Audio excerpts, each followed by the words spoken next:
ویسے ویسے یہ جو جاوید احمد غامدی صاحب کا موقف ہے کہ ایسا کوئی غار ہرا میں واقعہ ہوا ہی نہیں تھا، غلط ہے؟ 100% سے بھی زیادہ غلط ہے. یعنی آپ جاوید احمد غامدی سے زیادہ اسلام سمجھتے ہیں؟ میں جاوید احمد غامدی سے 100% سے بھی زیادہ سمجھتا ہوں. وہ ویری منکر گڈ سر. حدیث ہے، میں اس کو مانتا نہیں. جی جی سر جی، کیونکہ ان کے نزدیک اسلام کی بنیاد حدیث نہیں قرآن و سنت ہے سر.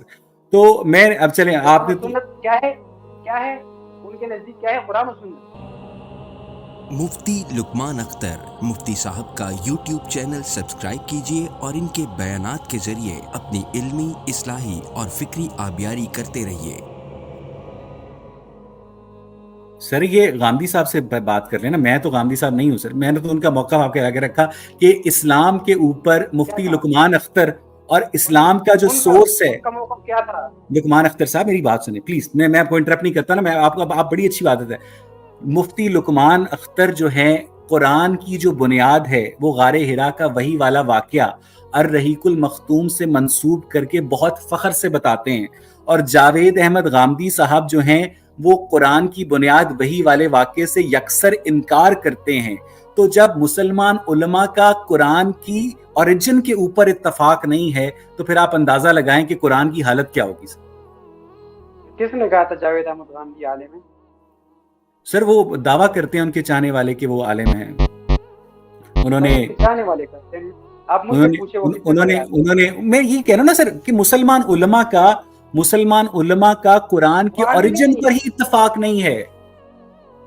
سر آپ کی طرح مسلمان ہیں، آپ اگر میرے ساتھ سر مجھ پر کیوں الزام لگا رہے ہیں آپ؟ میں اعلانیہ کہتا ہوں کہ میں مسلمان نہیں ہوں، میں اعلانیہ کہتا ہوں کہ میں تمام مذاہب کو مین میڈ سمجھتا ہوں. مفتی صاحب میری بات سمجھنے کی کوشش کریں. آپ نہ مانیں.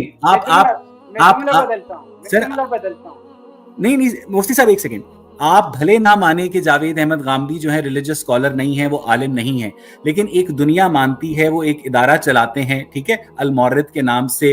انہوں نے برہان کے نام سے اور میزان کے نام سے اسلامی کتابیں بھی لکھی ہیں، تفسیر قرآن بھی لکھی ہے. وہ یہ سمجھتے ہیں کہ غار ہرا میں اس طرح کا کوئی واقعہ نہیں ہوا تھا. مفتی لقمان یہ سمجھتے ہیں کہ غار ہرا میں اس طرح کا واقعہ ہوا تھا. تو جو ایک غیر مسلم یہ ڈیبیٹ دیکھ رہا ہے وہ تو سوچے گا نا کہ یار ان کا آپس میں قرآن کے اوریجنز پر اتفاق نہیں ہے تو یہ ہم تک ہدایت کیا پہنچائیں گے؟ دیکھیں جاوید احمد غامدی آپ کی طرح عالم، بے ادبی معاف ہو، آپ بے شک اسلام کو جانتے ہیں لیکن اسلام کو مانتے نہیں. وہ تو اسلام کو جانتے بھی ہیں اور مانتے بھی ہیں. وہ قرآن کو جانتا ہے، قرآن کو مانتا نہیں ہے، میرا دعویٰ ہے. اچھا ٹھیک ہے. وہ آپ کے نزدیک غامدی صاحب ملحد ہیں؟ آپ کے نزدیک غامدی صاحب ملحد ہیں؟ ملحد کی تعریف کیا ہے؟ جو اللہ کو نہیں مانتا. نہیں،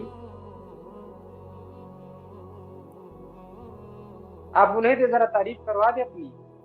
سر میں بڑا خوبصورت ہوں، میں نے آج شیو شوف کی ہوئی ہے، بڑا پیارا لگ رہا ہوں میں، اور تمام لڑکیاں مجھ پہ مرتی ہیں. فخر ہے الحمدللہ. اچھا مجھے یہ بتائیے گا مفتی صاحب، میں نے آپ کا اور جاوید احمد غامدی کا جو اختلاف تھا واضح کر دیا، وہ لوگ فیصلہ کر لیں گے. مجھے یہ بتائیے، ہم واپس سوال پہ آ جاتے ہیں، ہم نکالتے ہیں اس ڈسکشن سے. آپ اگر دیکھیں، اگر آپ میرے ساتھ بات نہیں کر سکتے دلائل کی روشنی میں اور اس سے ٹکرانا چاہتے ہیں تو ان کے پیروکاروں کو میرے چیلنج ہے، میں قرآن سے ثابت کروں گا کہ وہ عالم بھی نہیں ہے، اور قرآن ہی سے ثابت کروں گا کہ وہ حضور کا اگر انکار کرتا ہے تو وہ مسلمان بھی نہیں ہے. مفتی لقمان اختر مفتی صاحب کا یوٹیوب چینل سبسکرائب کیجیے اور ان کے بیانات کے ذریعے اپنی علمی، اصلاحی اور فکری آبیاری کرتے رہیے.